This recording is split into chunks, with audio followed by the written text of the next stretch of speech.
En dehors de YouTube, dans la vraie vie, je travaille en tant que surveillant dans un lycée. Donc le message est le suivant: bon courage aux terminales et aux premières pour leurs épreuves de baccalauréat, et bon courage aux secondes pour leur stage de 2 semaines. Et j'ai encore 4 semaines à tenir avant les vacances, donc santé hein, et bonne vidéo. Parfois, le vendredi soir, Amélie va au cinéma. Je me permets d'interrompre ce film parce qu'on se fout un peu de ma gueule. Vous qui souhaitez de l'animation, hein, de ce côté-là, c'est parfaitement réussi. Imhotep à tous et à toutes fans de cinéma et bienvenue dans l'Hebdo Ciné. Heureux de vous retrouver pour parler à nouveau des actus sur le monde du cinéma et pour parler d'un film que j'ai vu sorti dernièrement. Mais avant ça, il faut parler des sorties de la semaine. Vous êtes clair que c'est un dessin animé? Tu vas arrêter de m'emmerder avec ta caméra? Ah, quel putain de bon film! C'est un passeport pour un autre monde. Quelles sont les sorties à ne pas rater cette semaine? On commence tout de suite avec les sorties cinéma du mercredi 12 juin 2024 avec un film d'horreur qu'on va critiquer en fin de vidéo, Les Guetteurs. Qu'est-ce que vous avez vu? Sauve-toi! Ils essaient d'entrer! Évite de mourir! Je me suis vu, moi. Et oui, c'est le tout premier film de Ishana Shyamalan, la fille de M. Night Shyamalan, avec en tête d'affiche Dakota Fanning dans un bunker perdu dans une forêt sombre où des créatures mystérieuses et dangereuses viennent l'observer, elle et d'autres personnages à la nuit tombée. Bon, on va en parler en fin de vidéo, mais les premiers avis récoltés par la presse sont du même avis que moi. C'est un film très moyen, juste acceptable, mais je vous en prie, allez au cinéma pour vous faire votre propre avis. Grosse attente de ce mois pour les fans du cinéma de genre avec Love Lies Bleeding.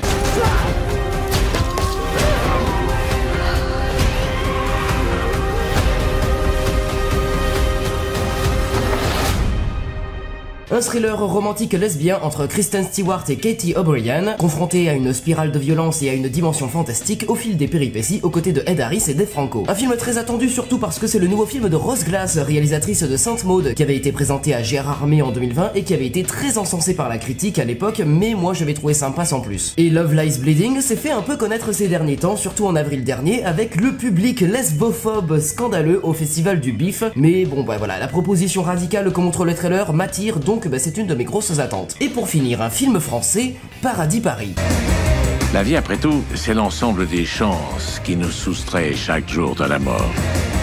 Vous n'avez qu'un seul devoir dans la vie, celui d'être heureux. Un film choral qui va parler de la mort, réalisé par Marjane Satrapi, à qui l'on doit Persepolis ou Radioactive. On y suivra Monica Bellucci en star de l'opéra déclarée morte par erreur, Ben Aldridge en cascadeur anglais, Rossi de Palma en grosse fumeuse, André Dussolier en présentateur d'émissions télé qui se rend compte qu'il est devenu vieux, et on aura aussi au casting Roche Dizem et Alex Lutz. Il y a bien sûr d'autres sorties ciné comme C'est pas moi d'Elos Carax, autoportrait expérimental de 40 minutes sur l'artiste, Juliette au printemps par la réalisatrice de Annie Colère, Gloria avec Galatea Bellucci dans un orphelinat de Venise au XVIIIe siècle, et les documentaires Théa Chapi et Crépuscule. Mais on va rester dans les sorties de la semaine et voir du côté des plateformes parce qu'il y a beaucoup de choses qui débarquent. Sur Netflix sortira ce jeudi la partie 2 de la saison 3 des Chroniques de Bridgerton qui se concentre sur le personnage de Penelope Featherington, mais ce qui nous intéresse sortira ce vendredi, le film d'animation Ultraman Rising. Quoi qu'il arrive, même dans les pires moments, Ultraman sera toujours là. À nous deux, on va le vaincre. Bon alors, dans notre culture occidentale, on connaît pas ou peu Ultraman, et c'est tout le but du film qui est une origin story du personnage pour nous le faire connaître. Mais Ultraman au Japon, c'est immensément populaire depuis sa création en 1966. C'est un super-héros qui a eu des animés, des mangas, des séries télévisées, des jeux vidéo, de très nombreux produits dérivés, et il a eu droit à son propre comic book Marvel. Et donc le film parle d'une superstar du baseball le jour, un héros en costume la nuit, et qui va devoir un jour élever la progéniture de son pire ennemi. Et si vous n'êtes pas fan des Bridgerton sur Netflix, eh bien je vous propose autre chose pour jeudi sur Prime Video, The Boys saison 4. On devrait commencer à se conduire en humain. Ouais!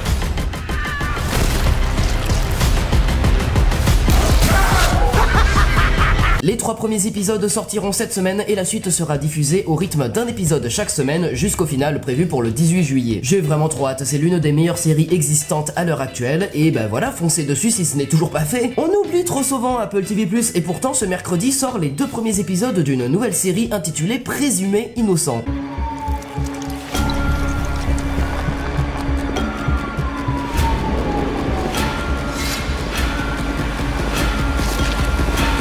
Un thriller dramatique créé entre autres par J.J. Abrams et le créateur de Big Little Lies sur un brillant procureur joué par Jake Gyllenhaal qui se retrouve tout à coup accusé du meurtre d'une jeune collègue avec qui il entretenait une liaison passionnelle. Et si ça vous dit un truc, alors déjà bravo pour avoir trouvé, parce que cette série est une nouvelle version du film Présumé innocent, sorti en 1990 et qui est l'un des rôles les plus méconnus de Harrison Ford. Et pour finir, on n'aura même pas le temps de se reposer, que sortira le lundi 17 juin le premier épisode de la saison 2 de House of the Dragon.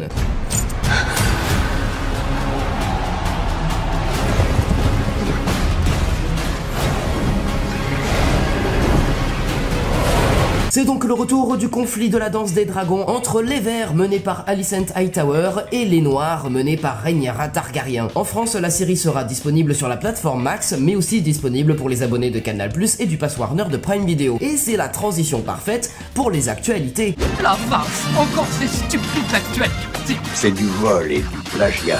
On tarde, et on apparaît enfin au-dessus du peuple. La plateforme HBO Max, qui a depuis été renommée simplement Max, est enfin sortie en France depuis ce mardi. Alors jusqu'à récemment encore, les droits de diffusion des séries HBO, dont Game of Thrones, Succession, Westworld, Chernobyl, Euphoria, The Last of Us, The White Lotus, étaient détenus en France par OCS. Mais désormais, ce contenu sera diffusé sur la plateforme de streaming Max, qui profite également de contenus supplémentaires issus des autres filiales de Warner Bros, donc par exemple Discovery, Cartoon Network et Adult Swim. Et donc c'est après une très longue attente que Max débarque enfin en France, un peu plus d'un mois avant le début des Jeux Olympiques, qui seront diffusés en intégralité sur Eurosport, disponible aussi sur Max. Et maintenant, ce qui vous intéresse le plus, il y a 3 manières de regarder le contenu de HBO maintenant. Première manière, vous payez un des 3 abonnements sur Max. L'abonnement basique, Full HD avec publicité et 2 appareils en simultané pour 5,99€ par mois. L'abonnement standard, Full HD, 2 appareils en simultané, 30 téléchargements avec inclus Warner TV, TCM Cinéma et de nombreuses autres chaînes pour 9,99€ par mois. Et l'abonnement premium, 4K UHD plus Dolby Atmos, 4 appareils en simultané et 100 téléchargements pour 13,99€ par mois. Et à ces abonnements s'ajoute un module complémentaire sport à 5€ par mois pour profiter d'Eurosport 1 et 2 en streaming, ainsi que le tennis et le cyclisme en direct. Deuxième manière, les offres Canal+.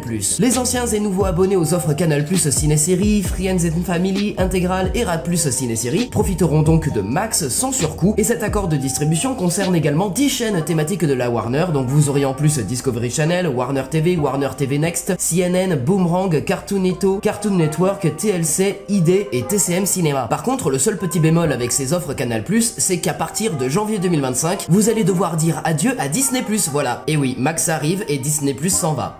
À partir de janvier 2025. Et la troisième manière de profiter du contenu de Max, c'est le Pass Warner sur Amazon Prime Video. Alors à partir du 11 juin 2024, date officielle du lancement de Max, donc date qui est déjà passée, les abonnés au Pass Warner auront automatiquement accès à l'intégralité de la plateforme, ce sera l'abonnement standard et sans surcoût. Donc oui, vous pouvez dès maintenant prendre un abonnement Pass Warner ou un abonnement Canal+, ou un abonnement Max tout simplement, pour avoir accès à la saison 2 de House of the Dragon et à bien d'autres contenus qui sortiront très bientôt.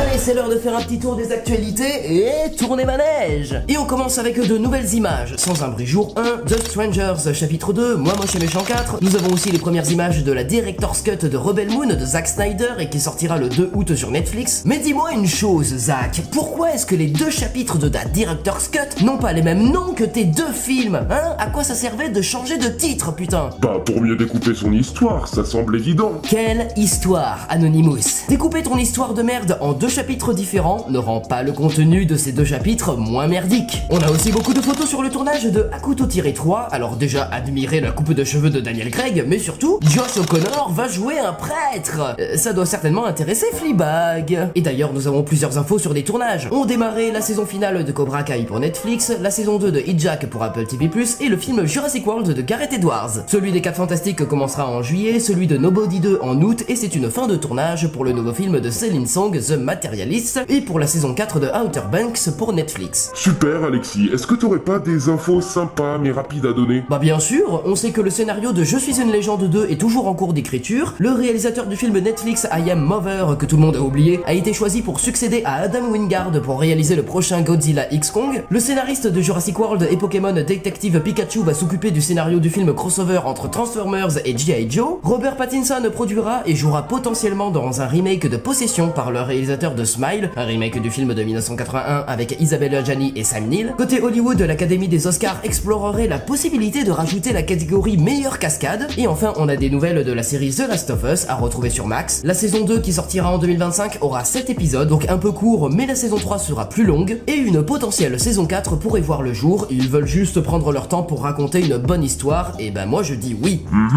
Et des infos casting, est-ce que t'as ça en stock? Oh oui, beaucoup trop. Emily Blunt est en discussion pour jouer dans le prochain film de Steven Spielberg sur les ovnis. L'actrice de Euphoria, Hunter Schafer, jouera aux côtés de l'actrice de Everything Everywhere All at Once, Michelle Yeoh, dans la série Prime Video Blade Runner 2099. L'actrice Erin Kellyma, vue dans Falcon et le Soldat de l'hiver, a été castée dans 28 années plus tard, en ce moment en tournage, aux côtés de Jodie Comer, Aaron Taylor Johnson, Jack O'Connell, Ralph Fiennes et Cillian Murphy. Ryan Gosling, de son côté, devrait jouer dans un prochain film de zombies appelé I Used to Eat Brains, Now I Eat Kale, qu'on peut traduire par J'avais l'habitude de manger des cerveaux, maintenant je mange du chou.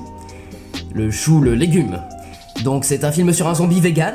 Oh putain, mais ça va être encore un film woke de merde.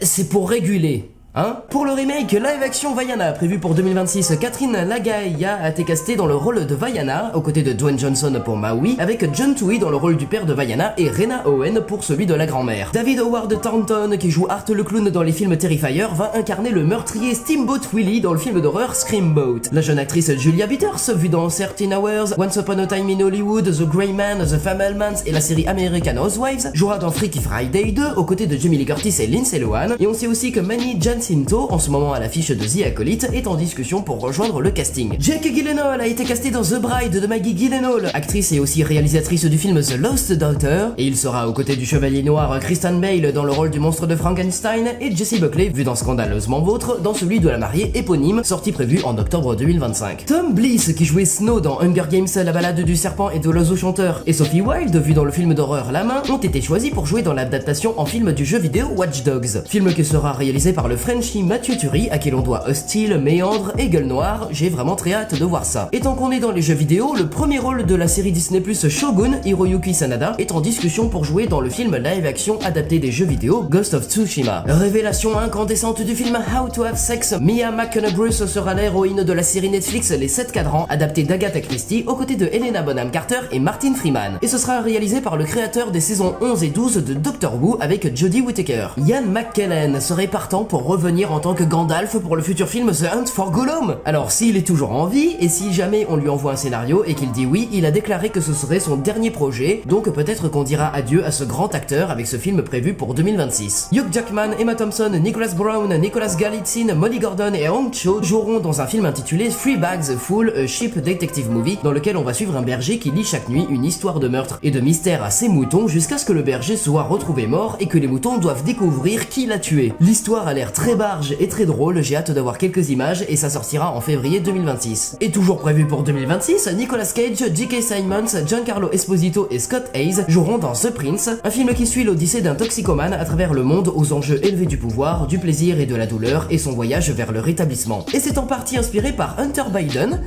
le fils de Joe Biden, oui, et ce sera par le scénariste de Malcolm X et des Incorruptibles, donc pourquoi pas, hein? Pourquoi pas, on attend des infos. Alors là c'est tout un autre délire, Johnny Depp jouera Satan et Jeff Bridges jouera Dieu dans le nouveau film de Terry Gilliam, The Carnival at the End of Days, réalisateur des Monty Python, de Brasil, de l'Armée des 12 singes, de Las Vegas Parano, de l'Imaginarium de Dr Parnassus et de l'homme qui tua Don Quichotte. Adam Driver et Jason Momoa ont également rejoint le casting, je sais pas pourquoi, j'ai très envie de voir ça. Yahya Abdul-Mateen, vu dans les deux Aquaman et dans Candyman, jouera dans l'adaptation en série de Man on Fire pour Netflix, et c'est le réalisateur de Creed 2 et de Transformers Rise of the Beasts qui réalisera les deux premiers épisodes. Alors pour faire clair, c'est l'adaptation d'un roman qui avait déjà été adapté en film en 1987, mais surtout dans un autre film en 2024, réalisé par Tony Scott avec Denzel Washington. Et pour finir, selon certaines rumeurs, Rebecca Ferguson devrait jouer dans le film Peaky Blinders aux côtés de Cillian Murphy. Et c'est pas le seul projet de Rebecca, puisqu'elle envisage de jouer avec Idris Elba dans le nouveau film de Catherine Bigelow, réalisatrice de Détroit et de Des Mineurs, un film Netflix qui suit la manière dont la Maison Blanche réagit en temps réel aux missiles balistiques se dirigeant voyant vers l'Amérique. Eh bah putain, l'actuel est vraiment chargé aujourd'hui. Attends, t'as pas tout vu, parce que ça y est, hein, on a le casting pour le nouveau Wes Anderson appelé The Phoenician Scheme, et qui raconterait l'histoire d'une famille et de son entreprise. Alors attention, accrochez-vous bien, Riz Ahmed, Bill Murray, Tom Hanks, Michael Cera, Willem Dafoe, Rupert Friend, qu'on verra aussi dans le prochain Jurassic World, Benicio del Toro, Scarlett Johansson et Benedict Cumberbatch. Que du beau monde, surtout que Black Widow, Doctor Strange et le Bouffon Vert vont avoir des interactions. Trop bien. Et ok, il fallait que je parle d'un tout petit truc. L'acteur Josh Gad a publié une photo énigmatique sur ses réseaux et une page de scénario censuré qui, apparemment, d'après les internautes, serait un teasing pour le film Spaceballs 2. Alors, si vous avez jamais vu La folle histoire de l'espace, c'est une de mes comédies préférées ever et c'est beaucoup trop bien. Ouais, bon ça c'est parce que t'aimes bien bouffer de la merde. Oh ça va, je préfère en bouffer plutôt que d'en avoir qui coule sur mes vêtements en plein milieu d'un amphi à l'université. Ouais, je m'égare peut-être un peu. On continue avec les actus. Puisse le sort vous être favorable puisqu'un nouveau préquel à la saga Hunger Games est en préparation. Le livre sortira en mars 2025, mais une adaptation en film a déjà été annoncée pour novembre 2026. Un préquel qui s'intitulera Sunrise of the Reaping, qu'on peut traduire par Lever de soleil sur la moisson. Un film se déroulant 40 ans après la balade du serpent et de l'oiseau chanteur, 26 ans avant les événements du premier film, et qui se déroulera pendant les 50e Hunger Games qui ont été remportés par E. Mitch Abernathy, l'un des grands alliés de Katniss Everdeen, qui dans les films est joué par Woody Harrelson. Alors bien entendu, il reviendra dans une version beaucoup plus jeune puisque dans l'univers des romans, le personnage du District 12 a été choisi à seulement 16 ans pour cette édition très spéciale des jeux car le nombre de participants avait doublé, donc il faut s'attendre à des jeux beaucoup plus violents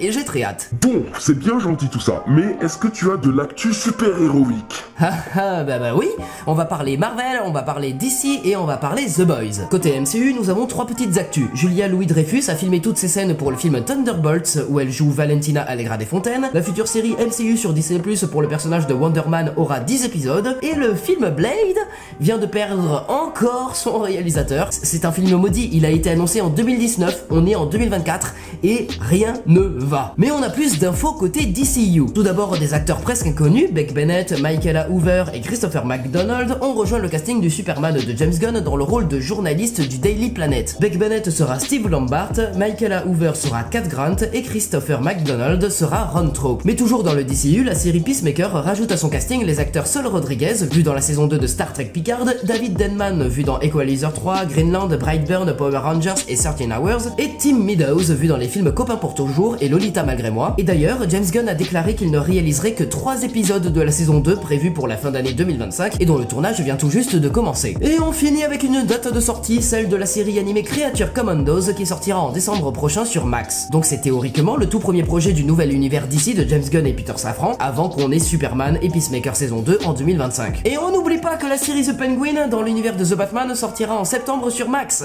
comme Creature Commandos. C'est fou, hein, depuis le début de la vidéo, tu n'arrêtes pas de survendre Max. T'es sponsorisé ou quoi? Ah, pas du tout, même si j'aimerais bien, mais bon, pour te le prouver, on va parler d'un autre concurrent de Max, Amazon Prime Video. On a parlé de The Boys dans les sorties de la semaine, et bien l'info qui suit va vous faire plaisir, puisqu'a été annoncé que la saison 5 serait bel et bien la dernière de la série. Une saison 5 qui comptera 8 épisodes et dont le tournage qui commencera en novembre durera plusieurs mois. Mais pourquoi ça nous ferait plaisir? Moi je voulais que la série continue. Ah ouais? Pour que ce soit une énième série qui ne sait pas quand s'arrêter comme The Walking Dead et Prison Break? Non, je préfère qu'il s'arrête vraiment au bon moment. Et en plus, bah t'inquiète pas, ils vont continuer le spin-off Gen V et ils vont développer d'autres projets se déroulant dans le même univers. Et d'ailleurs, en parlant de Gen V, Hamish Linklater a été casté dans la saison 2, il y incarnera le personnage de Cipher, décrit comme le nouveau doyen charismatique et charmant de l'université Godolkin. C'est un scientifique de formation, politiquement brillant et qui jouit de la confiance et de l'admiration des responsables en haut de l'échelle. Et ce gars, il a joué précédemment dans des séries comme Manhunt, Légion et Sermon de minuit. Ouais, trop bien. Est-ce que t'aurais pas une petite actu qui serait sur un projet qui arrivera dans très longtemps, histoire que tu nous fasses rêver beaucoup trop tôt? Ouais, t'as des envies vraiment très bizarres, Anonymous, mais bon, alors, rappelez-vous maintenant, il y a quelques semaines, je vous ai annoncé l'arrivée en 2027, oui c'est dans très longtemps, de 4 films sur les Beatles, 4 biopics réalisés par Sam Mendes, le cinéaste à qui l'on doit American Beauty, Skyfall, 007 Spectre, 1917 et Empire of Light. Et l'histoire des Beatles serait racontée du point de vue des 4 membres du groupe, chacun dans leur propre film. Et vient de nous parvenir le potentiel casting des Beatles, rien d'officiel pour l'instant, mais ce sont quand même de grosses rumeurs. John Lennon serait joué par Harris Dickinson, vu dans The Kingsman Première Mission, Sans Filtre et Iron Claw. Paul McCartney serait joué par Paul Mescal, vu dans After Sun et bientôt dans Gladiator 2. Ringo Starr serait joué par Gary Keoghan, vu dans Les Banshees d'Inisherin, Les Éternels et Saltburn. Et George Harrison serait joué par Charlie Rowe, vu dans Good Morning England et Rocketman. C'est un magnifique casting, j'ai ultra hâte de savoir plus. Et si je souhaite un truc un peu plus girly? C'est pas pour moi, c'est pour un pote. Eh bien ton pote n'a aucune honte à avoir, Anonymous. Eh bien j'ai quelque chose pour lui, un film live action, Monster High est en préparation. Et il fallait que j'en parle. Au scénario, on retrouve le scénariste de Batman Forever, de Batman et Robin, de iRobot, des Chroniques de Riddick, de Da Vinci Code, de Je suis une légende, de Ange et Démon, de Divergente 2, de la 5ème vague, de Transformers The Last Night, de La Tour Sombre, et c'est aussi le créateur des séries Star Trek Picard et Star Trek Strange New Worlds. Ouais. Bon, dans le lot, il faut retenir une majorité de très mauvais films. Mais attends, il existe déjà un film live action Monster High. Il y en a même 2, et ils sont sur Paramount+. Bah oui, tiens. Bah oui, je m'en souviens, on en avait parlé ici il y a quelque temps. Dites Universal, ils sont au courant chez Paramount? Oh non, oh non, oh non. Oh oui! Et maintenant, on va parler spin-off de Game of Thrones, parce que oui, House of the Dragon saison 2 vient de commencer, la série vient d'être renouvelée pour une saison 3, A Knight of the Seven Kingdoms, The Edge Knight et une série sur Aegon le Conquérant sont en production, et vient de se rajouter la série spin-off 10,000 Ships. Alors pas vraiment, c'est un peu plus compliqué ça. Déjà c'est une histoire se déroulant 1000 ans avant Game of Thrones. C'est celle de la princesse Nymeria fuyant les dragons de Valyria et emmenant son peuple loin de sa terre natale d'Essos à bord de 10 000 navires, un voyage qui la conduit à Dorne au sud de Westeros où elle épouse le Lord Mors Martell, et cette union débouche sur la création de la maison Martell, dont Oberyn, joué par Pedro Pascal dans GOT, est le descendant. Alors Nymeria est un personnage important de l'univers, surtout que Arya Stark nommera sa louve d'après elle. Et alors, pourquoi c'est compliqué? Parce qu'au départ, la série est chapeautée par Amanda Segel, derrière les séries Person of Interest, The Good Wife et The Mist, et au scénario, on avait le scénariste de LA Confidential, mais ça ne plaisait pas à HBO, alors la série a été abandonnée. Mais visiblement, le projet a été sauvé des eaux, à l'inverse de la série sur Jon Snow qui est bel et bien annulée. Le scénario d'un nouveau pilote est donc en développement par une nouvelle scénariste, et si HBO apprécie le projet et l'approuve, eh bien la production d'une saison complète sera lancée, et je veux y croire, parce que 10 000 navires, parce que 300 dragons de Valyria, et parce que des tortues géantes, je veux voir ça. Des tortues géantes? Mais je signe direct. Parce que oui, nanana, les dragons, mais il y a des tortues géantes. Des tortues géantes. C'est fou. Et on n'allait pas partir d'ici sans parler de cinéma français. Alors déjà, la comédie française Problemos va enfin avoir droit à une suite, oui, toujours écrite et réalisée par Éric Gédor, c'est génial. Et ensuite, le réalisateur de la comédie Grand Paris prépare le tournage de son deuxième film intitulé Baise en ville, avec Emmanuel Berco, William Lebguil et Sébastien Chassagne. Alors, j'ai pas encore vu Grand Paris, mais est-ce que ça mérite que je la rattrape? Dites-moi en commentaire. Et terminons avec cette triste nouvelle, un au revoir déchirant. Alors non pas celui du chien qui suivait Daryl Dixon dans The Walking Dead, non pas celui de Françoise Hardy, mais bien la fermeture ce mercredi de l'UGC Normandie sur les Champs-Élysées, après une dernière séance qui était celle de La La Land, la fin d'un des grands cinémas de Paris qui s'est fait sur un décompte dont j'avais envie de vous mettre les images. Mes abonnés parisiens, c'est votre moment de deuil.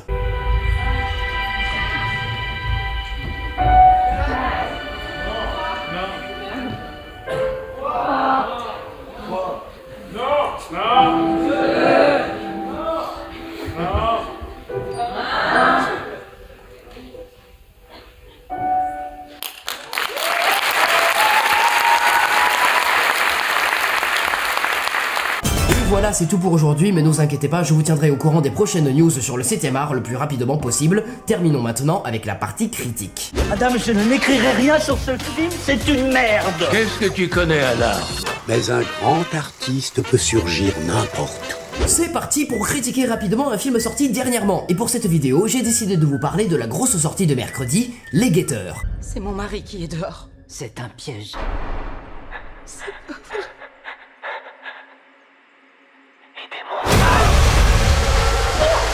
On en a parlé juste en début de vidéo, premier film écrit et réalisé par la fille de M. Night Shyamalan avec Dakota Fanning, perdu dans une forêt sombre où d'étranges créatures mystérieuses et dangereuses sortent la nuit, et son seul espoir de survie se retrouve dans un petit logement crous avec une grande vitre par laquelle les créatures observent les gens qui y vivent. Et comme je l'ai dit précédemment, je suis plutôt d'accord avec les critiques de la presse. C'est un film tout juste moyen. Bon, on va pas passer par 4 chemins, la première moitié du film est bien, franchement bien. Ça pose les bases pour explorer énormément de thématiques et de réflexions sous fond d'ambiance fantastique et pesante. Parce qu'on sent un petit stress sur certaines scènes. Ishana, elle a vu comment papa arrivait à créer du suspense et de la tension, et elle arrive à faire en sorte que ça fonctionne.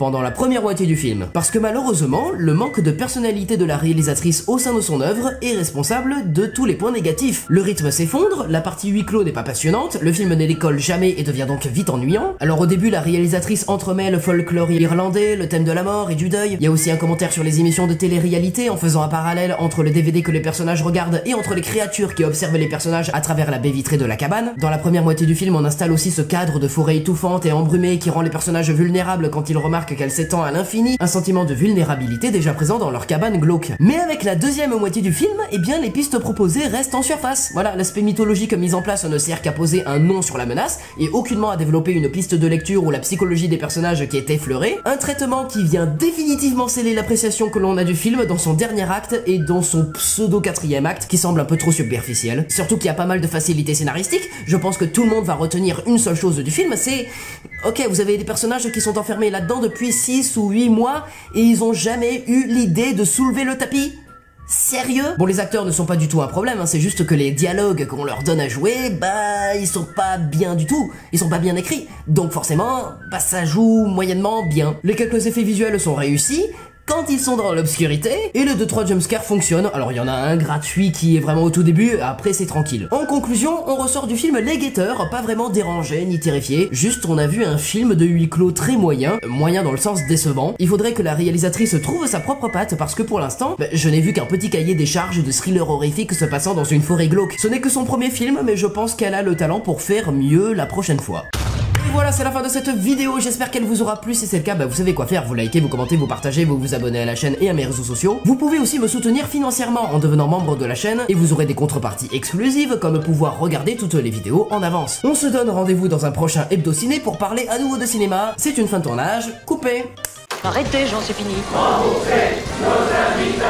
On chante, on danse, on tchatche, on s'embrasse, on rentre à la maison, elle est pas belle la vie. Fin. Ok, bonne nuit. Ah, j'espère que ça va pas durer longtemps, je vais être en retard, moi. Mais c'est pas possible, ça, j'ai pas envie de participer. Et puis en plus, je sens que ce soir, je vais conclure. Restez à l'écoute.